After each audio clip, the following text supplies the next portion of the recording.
Buenas noches. De todo, muchas gracias por darme la oportunidad de estar aquí con ustedes, José Antonio, por invitarme, pero pues me siento como en casa, porque conozco muchos de ustedes y muchos de ustedes también me conocen a mí. La charla se llama Jesús profetizado. Voy a hacer un recorrido sobre todas esas profecías de Jesús y de todo, pero ¿de dónde se motiva esta charla? Esta charla se motiva de una lectura que seguramente muchos de ustedes la conocen, están muy familiarizados, que es extraído del Camino de Emaús. Les voy a leer un pedacito que dice: entonces Jesús les dijo, qué faltos de comprensión son ustedes y qué lentos para creer todo lo que dijeron los profetas. ¿Acaso no tenía que sufrir el Mesías estas cosas antes de ser glorificado? Luego se puso a explicarles todos los pasajes de las Escrituras que hablaban de él, comenzando por los libros de Moisés y siguiendo por todos los libros de los profetas. Y sigue la lectura, y más adelante, cuando ustedes saben que él se encuentra en Emaús, viene la cena, parte el pan y lo reconocen al partir el pan, Jesús desaparece, y cuando Jesús desaparece, ellos se dicen uno al otro: ¿no es verdad que el corazón nos ardía en el pecho cuando nos venía hablando por el camino y nos explicaba las Escrituras? Palabra de Dios.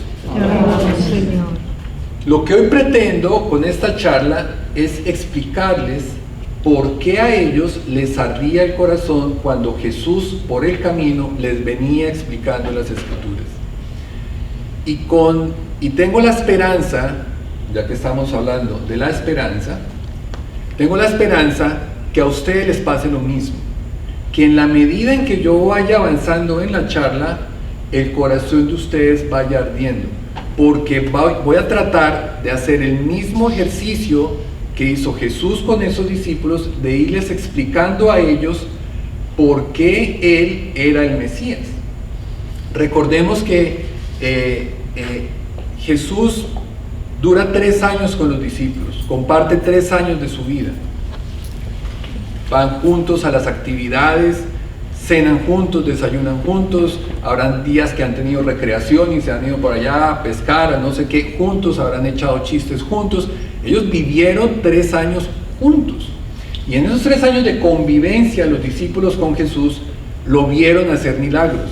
Lo vieron resucitar muertos, lo vieron caminar sobre las aguas, lo vieron multiplicar los peces, los panes, devolverle la vista a un ciego, lo vieron hacer muchos milagros.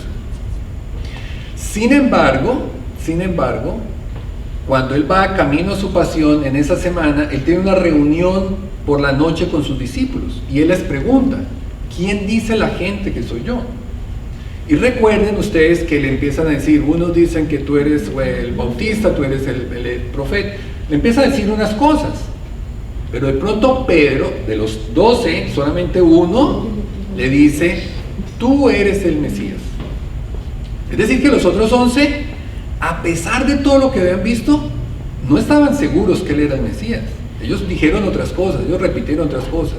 Pedro estaba como que convencido de que él sí era el Mesías. Imaginen cómo era la duda de esta gente, de que 3 años, lo que nos narran los evangelios es 1% de lo que Jesús hizo.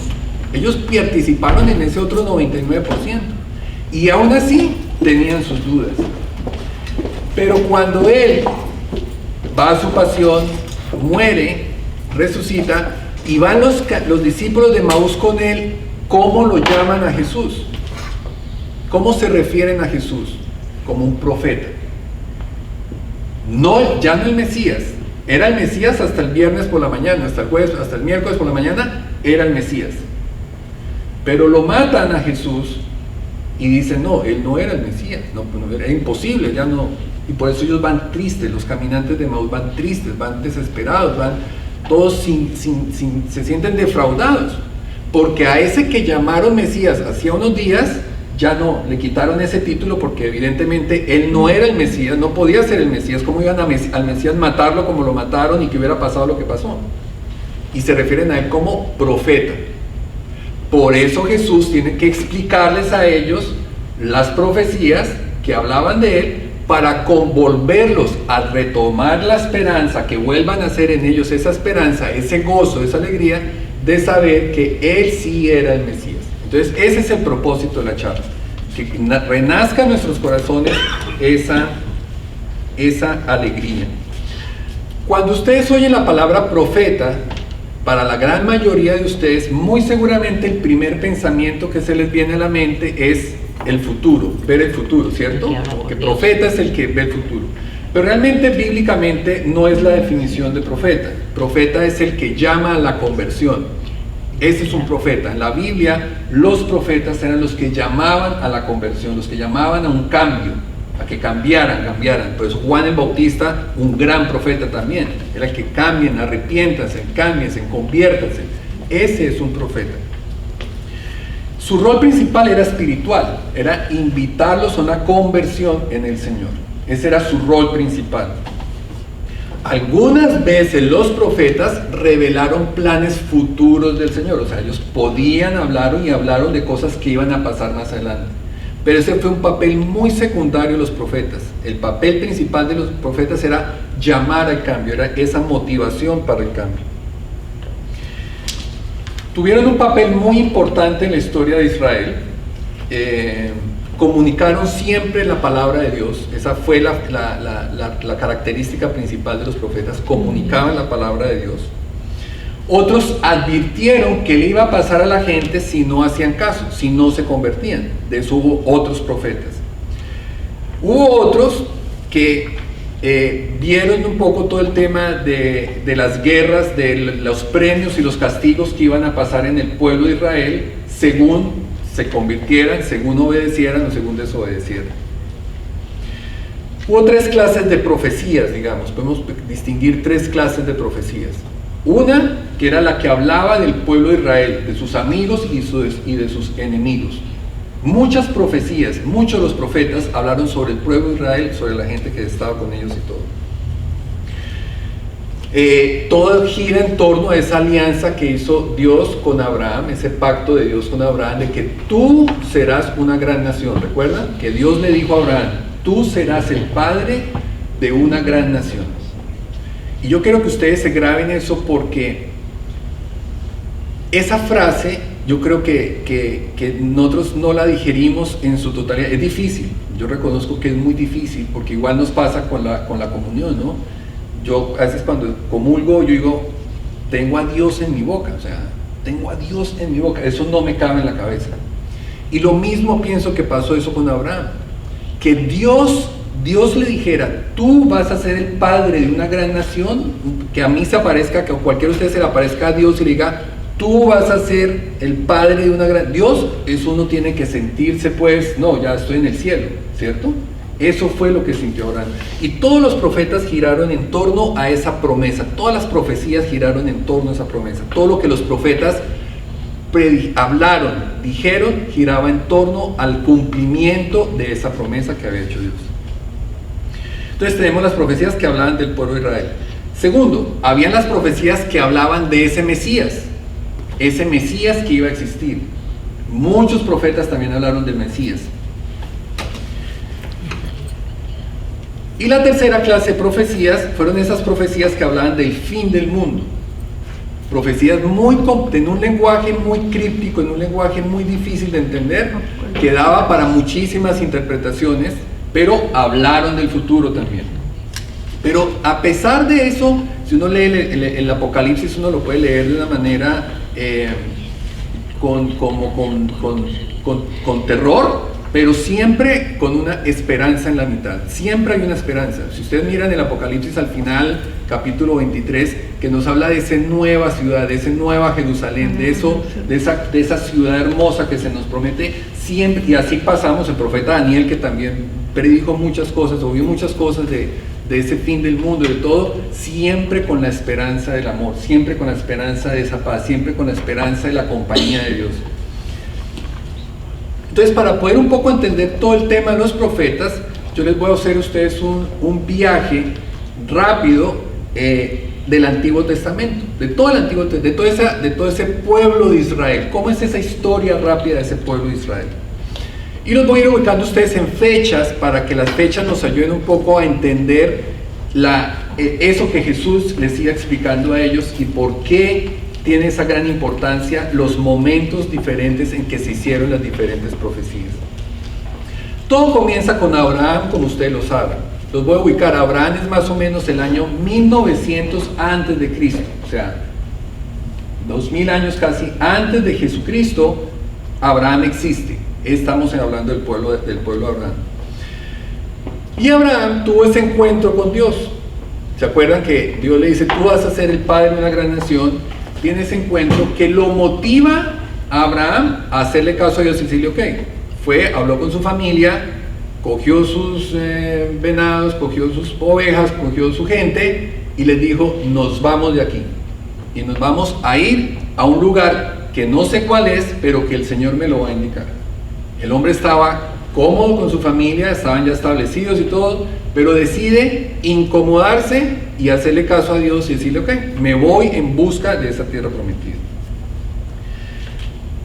Dios le dice a él, deja tu tierra, tus parientes y la casa de tu padre, para ir a la tierra que te voy a mostrar. Con tus descendientes voy a formar una gran nación. Voy a bendecirte y hacerte famoso, y serás una bendición para otros. Bendeciré a los que te bendigan y maldeciré a los que te maldigan. Por medio de ti bendeciré a todas las familias del mundo. Palabra de Dios. Amén, Señor. ¿Cómo se tendría que sentir Abraham? Imagínense esa promesa que le acaban de hacer a él, sentirse tan pleno que lo motiva a decir, ok, yo me la juego y me voy de acá a un lugar desconocido con toda la gente. Pero había una paradoja, una cosa como que no cuadraba. Dios le dice a él que él va a ser el padre de una gran nación, pero Abraham no podía tener hijos. Abraham ya llevaba mucho tiempo casado con su esposa y no podían tener hijos.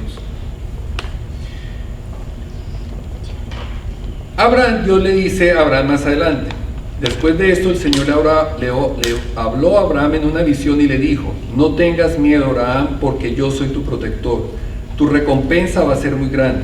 Pero Abraham le contestó, Señor y Dios, ¿de qué me sirve que me des recompensa si tú bien sabes que no tengo hijos?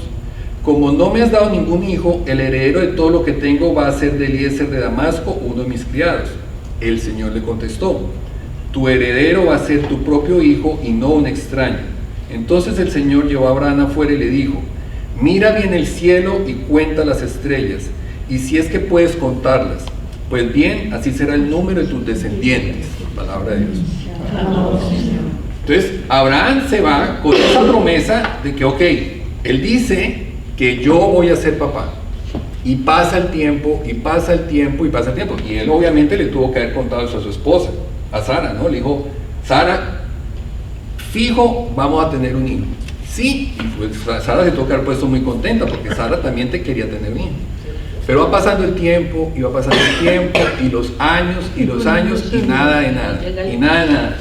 Y Sara, que era la que estaba como más emocionada, que va a ser la madre de la nación, pero otra vez el padre, pero ella va a ser la madre de esa gran nación, nada. Ustedes se acuerdan que ella tenía una esclava, era Agar, que era la que ella había adquirido cuando ellos estuvieron de su paso por Egipto. Y pues le ocurre esa idea de que, venga, tenga entonces más bien usted con mi esclava. Yo creo que no le tocó mucho trabajo convencer a Abraham de que venga aquí con mi esclava. En un minuto el hombre le cogió y le dijo, listo, tienen relaciones, y efectivamente la esclava queda embarazada y nace Ismael. ¿Se acuerdan? Nace Ismael. Pero desde que estaba embarazada Agar y Sara empiezan esos celos, porque pues sí, efectivamente está embarazada, pues supuestamente iban a hacer el bebé y como que usted pasa a un segundo plano, y eso no fue lo que pasó. Nace Ismael y Agar se vuelve importante porque es la mamá de Ismael. Abraham la trata con cariño, Abraham amaba a su esposa, pero pues Agar es la madre del hijo, es con donde se va a realizar esa promesa que da Dios, y las cosas no funcionan bien entre ellas dos. Ismael sigue creciendo, y más adelante Dios vuelve y se le aparece a Abraham y le dice que no, que evidentemente Sara sí va a tener un hijo que va a ser su primogénito, en el cual él va a hacer manifiesta su promesa. Pasa el tiempo, evidentemente, y nace, Sara queda embarazada efectivamente, y nace Isaac. Entonces, les estoy hablando más o menos año 1700 antes de Cristo. Isaac es 1700 años antes de Cristo. Entonces, tenemos a Ismael y tenemos a Isaac. Isaac, más adelante, se casa con Rebeca, y de ese matrimonio y de esa unión con Rebeca nacen los mellizos, ¿se acuerdan? Que nace Esaú y nace Jacob. Pero primero salió del vientre de Esaú, que cuál iba a ser el primogénito, y luego nace Jacob, que es el segundo, pero por alguna razón Esaú como que no fue un muy buen hijo. El hombre fue muy testarudo, fue muy como llevado, le gustaba mucho estar ahí con las mujeres de las otras tribus y de todo, él era cazador, mientras que Jacob era más como de casa y su mamá como que le tenía más cariño y de todo. Cuando ya Isaac estaba muy viejito, estaba muriendo, y le iba a entregar la primogenitura, o sea, usted va a ser ahora el padre de esta tribu, es cuando viene eso de que el famoso canje por el plato de lentejas, ¿se acuerdan? Entonces logran engañar al viejo, y efectivamente Isaac se pone la piel de oso, y engaña al viejo y le entregan la primogenitura a Jacob. Entonces Esaú luego se entera, y Jacob se tiene que ir porque Esaú lo quería matar y le tocó huir y establecerse en otra parte. Entonces él va y se establece con su tío, con el tío. Y el tío, ¿se acuerdan? El tío tenía 2 hijas, y él empieza a trabajar con el tío. Le empieza a ir muy bien a toda la tribu, las ovejas se empiezan a multiplicar y todo, y él entra y se enamora de una de sus hijas. Él se enamora de Raquel. Entonces va y le dice al tío, yo me quiero casar con Raquel, y el tío pues se imagina, en el momento en que se casen, pues se van a ir a formar su propio hogar en otro lado, y esta multiplicación de ovejas que este señor me está logrando, se me va a acabar la producción. Entonces le dice, ok, yo le voy a entregar a mi hija, pero usted me tiene que trabajar 7 años aquí conmigo. Entonces pues Jacob, ok, pues le pareció como mucho, pero enamoradísimo de Raquel, acepta el negocio y se queda trabajándole por 7 años. Entonces en esos 7 años, dice, el tío estaba feliz porque esas ovejas se multiplicaban y los ganados, todo lo que Jacob como que tocaba era como el rey Midas, lo que tocaba eso se le multiplicaba y le iba muy bien y todo. Pasan los 7 años y un día, y él va a reclamar su paga de sus 7 años. Entonces, bueno, tío, vengo por Raquel. Y el hombre pues preocupado que se le iba a ir y todo el cuento, y la logra engañar, ¿se acuerdan? Ok, listo, no, cásense, se casó, pero metió en la cama a la hermana, que no era Raquel, sino era Lía. Entonces mete en la cama a Lía, se toman sus traguitos, va Jacob, se mete en la cama, cuando al otro día, sorpresa, abren los ojos y no es Raquel la que tiene al lado, sino que tiene a Lía. Entonces va y le hace el reclamo al tío, pues el tío que qué pena, hombre, con usted, que no sé qué. Y le dice, listo, yo le voy a entregar así de verdad a Raquel, pero trabájeme otros 7 años. Y el hombre acepta trabajar otros 7 años, seguir con Lía de esposa, y más adelante efectivamente se casa con Raquel. De ese matrimonio, de esa unión de Jacob con ellas dos, con Lía y con Raquel, nacen 12 hijos, que son las famosas 12 tribus de Jacob, que más adelante Dios le cambia el nombre a Jacob por Israel. Entonces, Jacob y Israel es la misma persona. Dios en la Biblia a muchas personas les cambió el nombre. Abraham era Abraham y le cambió por Abraham. Sara era Sara y le cambió el nombre por Sarai. Jacob se llamaba Jacob y le cambió el nombre por Israel. Entonces, de esos 12 hijos importantes son, digamos, por la trascendencia que tuvieron, 4. Uno, bueno, José, que ya ahorita voy a hablar de José, porque se vuelve muy importante José. Leví es otro de los hijos de él, que de Leví va a ser la descendencia de Moisés. Moisés va a ser el tataranieto de Leví, otro de los hijos de él. Judá, otro de los hijos de los 12, es también muy importante porque el tataranieto de él va a ser el rey David. El rey David va a ser de la descendencia de Judá, como Salomón y como Jesús. ¿Se acuerdan que Jesús pues es descendiente de la casa de David? Entonces Judá es importante en esa gama. Y Benjamín también es muy importante, esos 12, porque toda la rama sacerdotal de Israel proviene de Benjamín. Solo la tribu de Benjamín podían ser sacerdotes. Entonces digamos que los 12 hijos, esos 4 tienen esa importancia. Viene todo el tema de José. José se vuelve la mano derecha del faraón, que lo iban a matar los hermanos por celos, pero no lo matan, lo venden y se termina en Egipto. Y entonces José se vuelve la mano derecha. ¿Se acuerdan que José le adivina los sueños al faraón y lo nombra su mano derecha y se vuelve una persona sumamente poderosa José?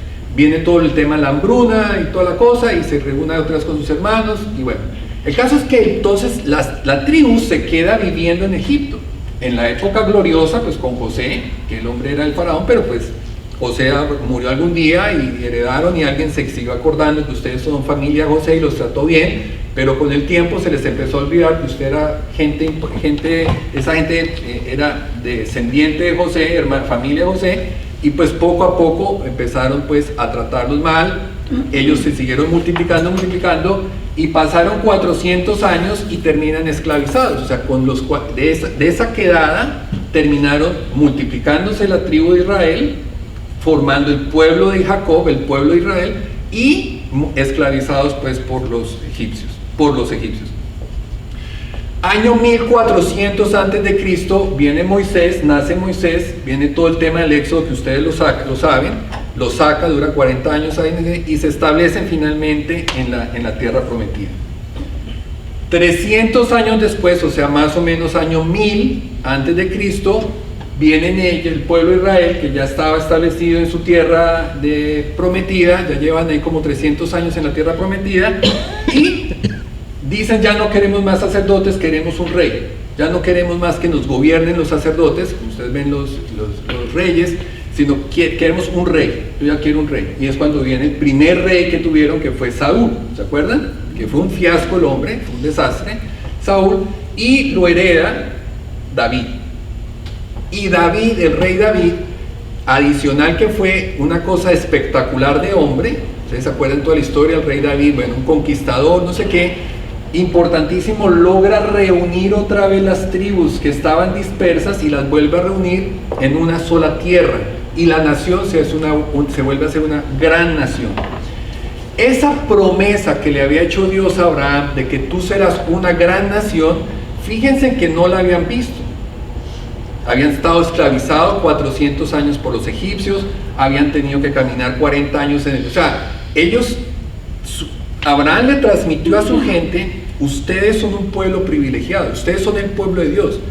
Pero si nos vamos a la práctica, generación tras generación tras generación, de aquello nada. O sea, ellos seguían, pero ¿y dónde está la bendición? Yo la quiero ver, porque nada, y seguían siendo un pueblo o esclavizado, o rechazado, o abandonado, o siempre en dificultades, pero no un momento de gloria. Por primera vez casi que de esa promesa, después de que estuvieron en Canaán, vuelven a ver esa alegría de sentirse una gran nación con el rey David. Por eso el rey David fue la persona para ellos, un hombre espectacular, porque ellos sintieron que con el rey David, ahora sí de verdad somos ese pueblo querido por Dios. Pero esa unión, esa cosa que hizo el rey David no duró mucho. 2 generaciones después, o sea, heredó Salomón, y uno de los hijos de Salomón volvió a dividir el reino, Judá por arriba, Israel por el norte, y quedan otra vez divididos los pueblos. Un pedazo quedan en el norte y otro pedazo queda en el sur. Más adelante, en el año 700 antes de Cristo, ya voy en el 700 antes de Cristo, los asirios invaden la parte de Israel con su capital Samaria y cogen otra vez esclavos a toda esa gente y se la llevan para su tierra y quedan esclavizados nuevamente. O sea, no duraron mucho tiempo libres, vuelven a estar esclavizados, año 722 antes de Cristo, y vuelve y juega. ¿Cuál gran nación? Ahora somos otra vez esclavos, se preguntaban ellos. 100 años más tarde, los babilonios invaden la parte sur, Jerusalén, Judá, y se llevan ahora el resto de toda esa gente para otra parte, nuevamente ahora esclavizados. Los del norte por los babilonios, por los asirios, y los del sur por los babilonios. ¿Cuál gran nación? ¿De dónde gran nación? Año 400. Finalmente vienen unas tragedias que le pasa al rey Nabucodonosor, decide liberar al pueblo de Israel nuevamente, y el pueblo de Israel otra vez regresa a su tierra, año 400 antes de Cristo, regresan a su tierra y medio se organizan otra vez, intentan otra vez reconstruir el templo, lo vuelven como a reconstruir un poco, pero pues ya muy diezmados, y empiezan otra vez como decir, bueno, ahora sí vamos a estabilizarnos, vamos a estar aquí no sé qué, y esa estabilidad no les duró mucho porque llega el año 135 antes de Cristo y ahora son los romanos los que vuelven y esclavizan al pueblo de Israel nuevamente bajo el yugo romano, y pues de aquello nada. Lo primero que hace Roma es le cambia el nombre a esas regiones y la vuelve y la llama Palestina, de ahí el famoso Palestina. Entonces, porque uno oye a veces en la Biblia tantos nombres, y Jerusalén, Judá, Israel, más Samaria, bueno, entonces eso lo vuelven Palestina, que ustedes saben que ahorita está Israel con ese problema con Palestina, es esa misma área geográfica. Entonces ahora, año 135 antes de Cristo, está ahora todo Israel sometido a los romanos, esclavo de los romanos. Ese es el pueblo en el que nace Jesús, bajo el poder romano, esclavizado, rodeado de un pocotón de gente que le habían dicho de generación en generación en generación que yo soy parte de un pueblo bendecido. ¿Cuál bendición? Yo soy parte de ese pueblo elegido, gracias, pero no me hagas ese favor, prefiero no, ¿cierto? Porque no habían visto esa gloria, no habían visto esa gloria. Viene el nacimiento del Mesías, ese es el Jesús que encontramos. Muchos profetas, repito, muchos profetas hablaron de ese Mesías, y desde el Génesis lo encontramos. Haré que tú y la mujer sean enemigas, lo mismo que tu descendencia y su descendencia. Su descendencia te aplastará la cabeza y tú le morderás el talón. Palabra de Dios. Ya en el Génesis, Dios había dicho que iba a haber una necesidad de un Mesías que le iba a aplastar la cabeza a la serpiente, la iba a matar, pero la serpiente le iba a morder el talón, le iba a morder el talón. Ese morder el talón es la muerte de Jesús, la crucifixión de Jesús, así lo han interpretado los biblistas, que Jesús iba con su muerte, iba a redimir el hombre, y la muerte y Satanás, el pecado del hombre, lo iba a traducir pues en esa crucifixión.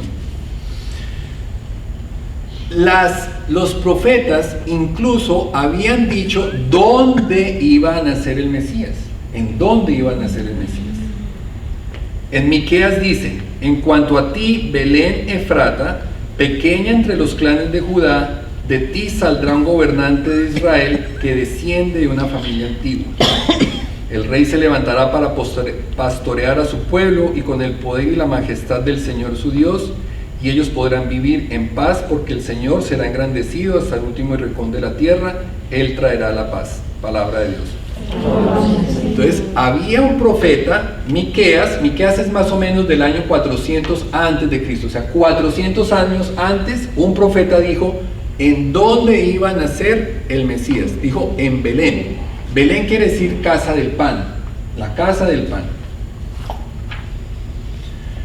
¿De cuál descendencia iba a nacer ese Mesías? También estaba profetizado, lo dijo Isaías, y Samuel. Voy a leerles primero la de Samuel. El profeta Natán le dice a David que Dios le dijo: tu dinastía y tu reino estarán para siempre seguros bajo mi protección, y también tu trono quedará establecido para siempre. Eso lo encontramos en Samuel. Y en Isaías: hiciste una alianza con David, prometiste a su siervo escogido, haré que tus descendientes reinen siempre en tu lugar. Palabra de Dios. Y hay varias profecías que hablaban del linaje de David. Entonces los profetas dijeron dónde y de quién iba a ser, de qué tribu iba a pertenecer ese Mesías. Recuerdan que cuando María y José fueron a hacer la circuncisión, a presentarlo en el templo, en la entrada del templo estaba Simeón. ¿Se acuerdan? Un viejito que estaba ahí. Dice, miren lo que les dijo Simeón. En aquel tiempo vivía en Jerusalén un hombre que se llamaba Simeón. Él era un hombre justo y piadoso que esperaba la restauración de Israel.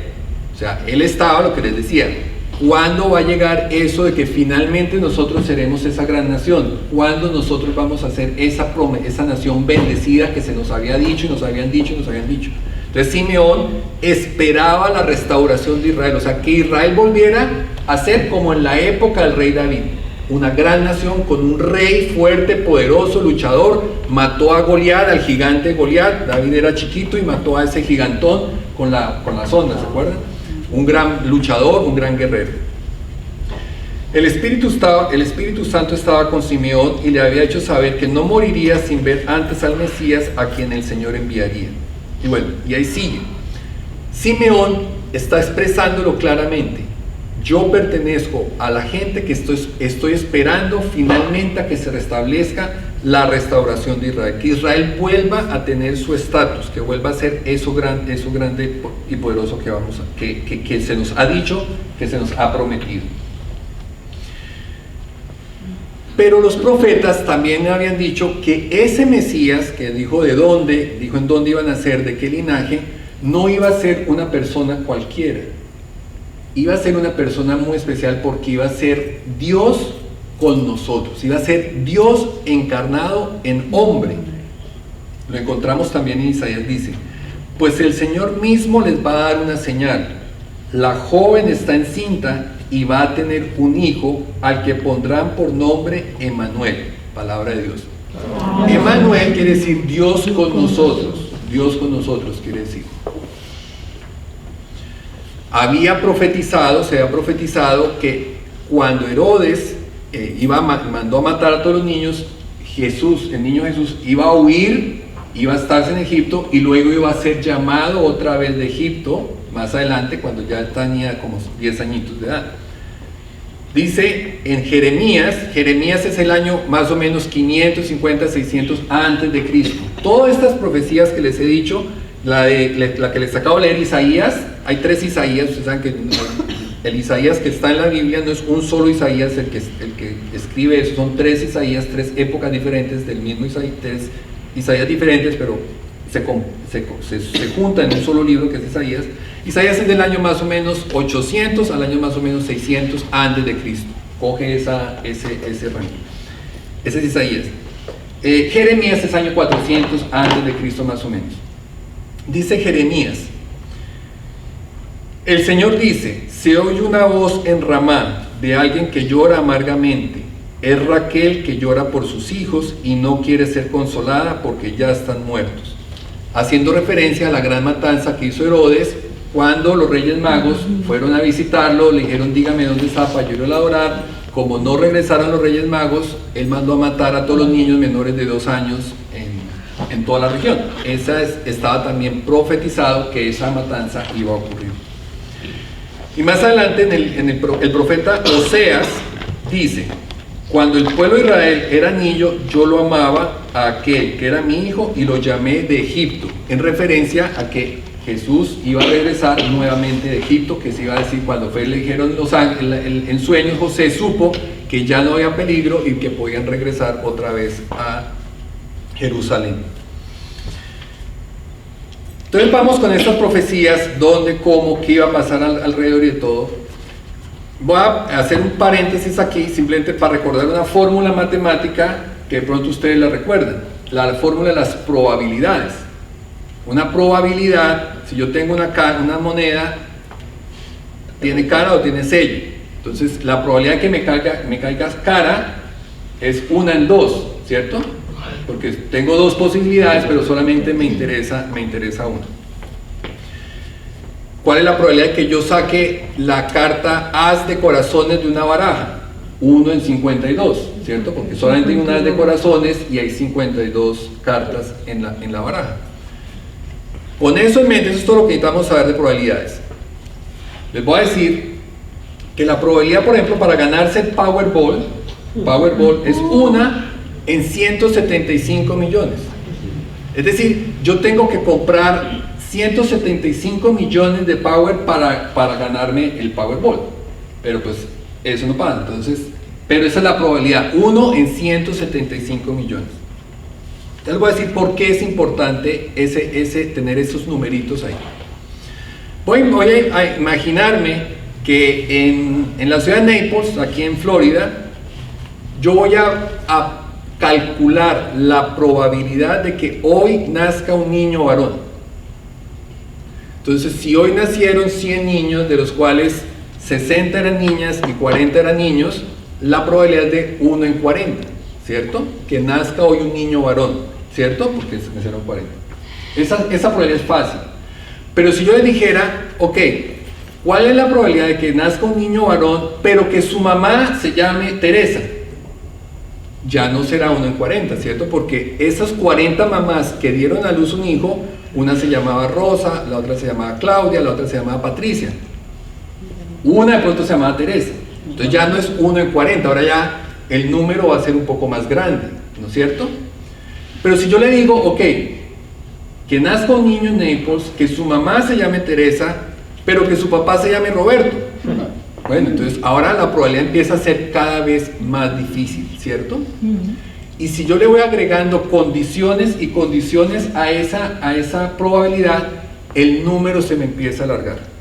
Como no estamos en clase de matemáticas, no voy a entrar en la matemática. Créanme lo que les voy a decir. La fuente se las voy a dar al final, ustedes la pueden consultar, está en internet si la quieren ver el libro. Si yo les sigo agregando condiciones, o sea, que el hijo nazca en Naples, su mamá se llame Teresa, su papá se llame Roberto, el Roberto tiene que ser mexicano y Teresa tiene que ser guatemalteca, cada vez empiezo a complicarla. Con 8 condiciones, solamente 8, la probabilidad me va a dar un numerito que es 1 con 28 ceros, o sea, no sabría leer ese número, trillón de trillón de trillón de trillón de trillón de trillón de trillón. 28 ceros, o sea, un número bastante grande. Créanme que es un número bastante grande. Si yo sumo todos los segundos que han transcurrido desde que se formó el planeta Tierra, no llego a ese número. Es un número muchísimo más pequeño que ese. O sea, este es un número grande. Suena poquito, 28 ceros suena poquito, pero créanme que es un número bastante grande. Tan grande ese número, para que más o menos nos lo imaginemos, logremos imaginarnos un poco ese número. Yo voy a coger ese número ese número en monedas de $1, o sea, de esto. Entonces tengo trillones de trillones de trillones de trillones de monedas de $1 que me van a alcanzar para cubrir todo el estado de Texas en Estados Unidos, y me va a alcanzar para hacerlo hasta que alcance una altura de 60 centímetros en monedas. O sea, yo voy a cubrir todo el estado de Texas en esas monedas. Pero hay una moneda que yo marqué, una sola está marcada. Ese número, esa probabilidad es que yo, entre todas esas monedas, yo camine, y un día pare, meta la mano, saque y resulte ser la moneda marcada. Esa es la probabilidad de que nazca un niño hoy en Naples, que su papá se llame Teresa, su mamá se llame Roberto, su mamá sea guatemalteca, no sé qué. Y todo eso yo lo dije con tiempo de anticipación. Yo lo dije hace años. Yo dije, algún día, en una fecha especial, cuando Júpiter esté cerca de Saturno, la estrella de Belén, cuando haya un evento astronómico en el cielo, ese día va a nacer en este lugar un niño. Su papá va a ser así, su mamá va a ser así. Las circunstancias que lo van a rodear son estas. Y no lo dijo un profeta, lo dijeron muchos profetas durante muchas épocas de la vida, desde el año 1800 antes de Cristo hasta el año 400 antes de Cristo. O sea, en un periodo de 1400 años, muchos profetas dieron muchas de esas profecías. Había una que decía: una voz grita en el desierto, preparen el camino del Señor, tracen para nuestro Dios una calzada recta en la región estéril, rellenen todas las cañadas, allanen los cerros y las colinas, conviertan la región quebrada y montañosa en llanura completamente lisa. Entonces mostrará el Señor su gloria y todos los hombres justos la verán, el Señor mismo lo ha dicho. Palabra de Dios. Esto es del profeta Isaías, refiriéndose ¿a quién? a Juan el Bautista. O sea, también, ¿quién iba a predecir, quién iba a anteceder la venida de Jesús? Se había profetizado que él sería un príncipe de paz. Dice, porque os ha nacido un niño, Dios ha dado un hijo, al cual se le ha concedido el poder de gobernar, y le darán estos nombres: admirable en sus planes, Dios invencible, Padre eterno, príncipe de la paz. Se sentará en el trono de David, extenderá su poder real a todas las partes, y la paz no se acabará. Su reinado quedará bien establecido, y sus bases serán la justicia y el derecho desde ahora y para siempre. Palabra de Dios. Del profeta Isaías también. La purificación del templo está en un salmo. El salmo, ustedes saben que es unos escritos por el rey David, otros escritos por el rey Salomón. Dice: soy como un extraño y desconocido para mis propios hermanos, me consume el celo por tu casa, en mí han recaído las ofensas de los que te insultan. Palabra de Dios. Se había profetizado que Jesús iba a purificar el templo, que iba a ser un líder en el servicio. He aquí está mi siervo, en quien sostengo, mi elegido, en quien me deleito. No descansará ni su ánimo se quebrará hasta que establezca la justicia en la tierra. Los países del mar estarán atentos a sus enseñanzas. Otro profeta, esto es del profeta Isaías. En el profeta Isaías también: viene como un pastor que cuida su rebaño, levanta los corderos en sus brazos y los lleva junto al pecho, y atiende con cuidado a las recién paridas. El Espíritu del Señor está sobre mí, porque el Señor me ha congraciado, me ha enviado a dar las buenas noticias a los pobres, a aliviar a los afligidos, a anunciar la libertad a los presos, libertad a los que están en la cárcel, a anunciar el año favorable del Señor, el día en que nuestro Dios nos vengará de nuestros enemigos. Me ha enviado a consolar a todos los tristes, a dar de aflicción a Sión una corona en vez de ceniza, perfume de alegría en vez de llanto, cantos de alabanza en vez de desesperación. Los llamarán robles victoriosos. Todo eso habían dicho de Jesús, que iba a hacer milagros. Ánimo, no tengan miedo, aquí está su Dios para salvarlos, y a sus enemigos los castigará como merecen. Entonces los ciegos verán y los sordos oirán, los lisiados saltarán como venados y los mudos gritarán. Que iba a hacer todos esos milagros. Eso también es del profeta Isaías. Su entrada triunfal el domingo de Ramos: bendito el que viene en el nombre del Señor. Bendecimos a ustedes desde el templo del Señor. El Señor el Dios, Él nos alumbra. Comiencen la fiesta y lleven ramas hasta los cuerdos del altar, en referencia al domingo de Ramos. Que su gran amigo lo iba a traicionar. En el Salmo 41 dice: aún mi mejor amigo, en quien yo confiaba, el que comía conmigo, se ha vuelto contra mí. En otro salmo dice: no me ha ofendido un enemigo, lo cual yo podría soportar, ni se ha alzado contra mí el que me odia, de quien yo podría esconderme. Has sido tú, mi propio camarada, mi más íntimo amigo, con quien me reunía en el templo de Dios para conversar amigablemente, con quien caminaba entre la multitud. Que sus discípulos lo iban a abandonar en la crucifixión. El Señor Todopoderoso afirma: levántate, espada, contra mi pastor y contra mi ayudante. Cuando maten al pastor, el rebaño se dispersará y yo me volveré contra los corderos. Eso es del profeta Zacarías.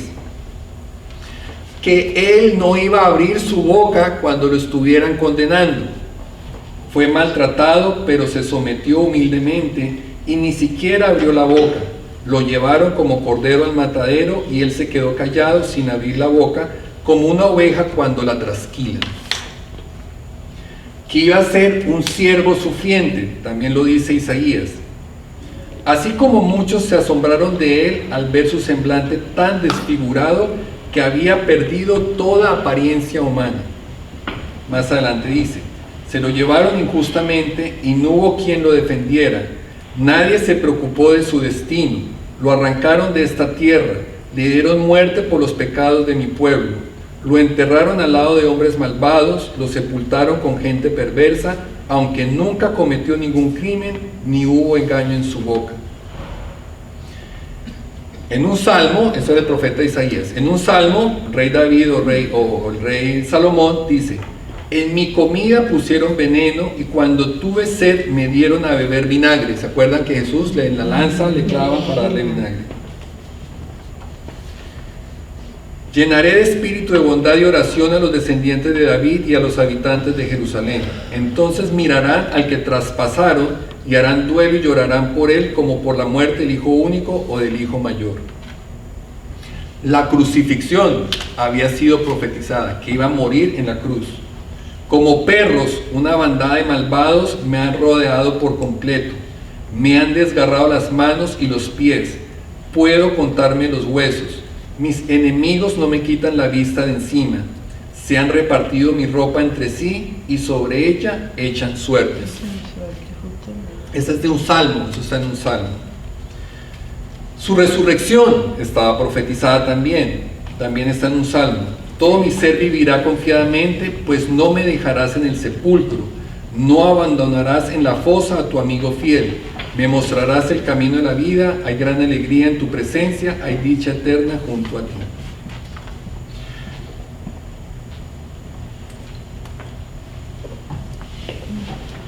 Van entonces estos discípulos caminando con Jesús. Vienen tristes porque a pesar de que ellos pensaron que era el Mesías, nunca les cupo en la cabeza, no les cupo en la cabeza que el Mesías lo fueran a matar como lo mataron. Ya habían aceptado que el hombre no fuera un guerrero, que el hombre no fuera andar armado con espada ni con un ejército, eso ya lo tenían como más o menos aceptado, porque ustedes se acuerdan que cuando Jesús iba en el camino también allá a su pasión, se le acerca a él Juan y Santiago, los hijos de Zebedeo, con la mamá, y le dicen: cuando estés en el trono, por favor sienta a la derecha y a la izquierda a mis hijos, ¿se acuerdan? O sea, ya más o menos ellos estaban como que, ok, este sí se va a montar en un trono. No lo tenían claro cómo, pero lo habían aceptado. Pero que fuera el Mesías les costaba trabajo. Entonces cuando lo ven en la cruz, ellos se decepcionan, dicen: este ya no era, y por eso lo llaman el profeta. Cuando Jesús se une a estos caminantes de Emaús y empieza a contarles las profecías que yo les he contado, porque ellos sabían las escrituras, ellos se sabían las escrituras también. Entonces Jesús va con ellos y les va diciendo: pero acuérdense que estaba profetizado dónde iban a nacer. Entonces le preguntaron: ¿y dónde nací? Porque acuérdense que no lo reconocían. Entonces le preguntaron: ¿dónde nació el que estaba allá colgado en la cruz? Le dirían: en Belén. ¿Ah? ¿Y hijo de quién? ¿Descendiente de quién? De David. ¿Ah? ¿Y quién lo iba a entregar? Sus amigos. Oh. Y poco a poco Jesús les va contando las profecías y ellos empiezan a decir: ¡ole, sí! Sí. Cada una profecía que él les iba diciendo, que él les iba contando cómo esa profecía se fue cumpliendo en él, ellos, el corazón les iba: oiga, entonces sí era, hasta que reconocen y se dan cuenta y se confirman que sí era, cuando parte el pan y lo reconocen. Y por eso le dice el uno al otro: cómo nos ardía el corazón, porque cada profecía que él les tenía que decir, cada profecía que él les iba explicando, y que ellos iban diciendo: tiene razón, sí, su corazón iba ardiendo. Yo les decía a ustedes que con 8 profecías, ese numerito de probabilidad era un número con 28. En la Biblia ustedes pueden encontrar muy como el estilo que les he dicho, porque hay muchísimas más, pero así como tan claras, 47. Hay 47 profecías sumamente claras apuntan a quién era el Mesías y sus circunstancias en las que iba a vivir. Hay 47. Cuando paré en ocho condiciones sobre ese niño que iba a nacer en Naples, no sé qué, en 8 yo les dije: el numerito es 1 en 28. Con 47 el numerito se vuelve un número que es 1 con 181 ceros. 181 ceros. Es decir, que las monedas con las que yo cubrí Texas ahora me alcanzan para cubrir el planeta Tierra salirme del planeta Tierra, tocar la luna y sobra. Pero para que ustedes más o menos se hagan una idea de ese número, porque el número es grande, 181 parece no tan grande, pero créanme que es sumamente grande. O sea, no creo que todos los átomos de hidrógeno del universo alcancen ese número. Y esa es la probabilidad de que todos esos eventos se hubieran cumplido en una sola persona. Entonces, cuando una persona conoce esas profecías y mira a Jesús y dice, no, él no era el Mesías, es como si esa persona creyera que existe la probabilidad de que en ese gigante mar de monedas que tengo el planeta Tierra cubriendo, rozando la luna, yo me sumerjo, saco una al azar y resulta ser la marcada. Es como si yo creyera que eso es posible. Yo creo que a pesar que en Jesús se cumplieron todas las profecías, yo diga, usted no es el Mesías. Requiere más fe de mi parte decir que Él no es el Mesías que en decir que Él es el Mesías. Necesito más fe porque yo le estoy poniendo fe a pensar que yo sumergirme en ese mar de monedas saque al azar la marcada. Díganme si eso no requiere mucha fe pensar que eso es posible. Requiere más fe negar a Jesús que aceptarlo. Requiere más fe cuando conocemos las Escrituras. Pues espero pues que haberlos llenado su corazón un poco así como los discípulos que se van como sintiendo que Él era. Y pues no sé si tengan alguna pregunta, algo que quieran agregar o complementar.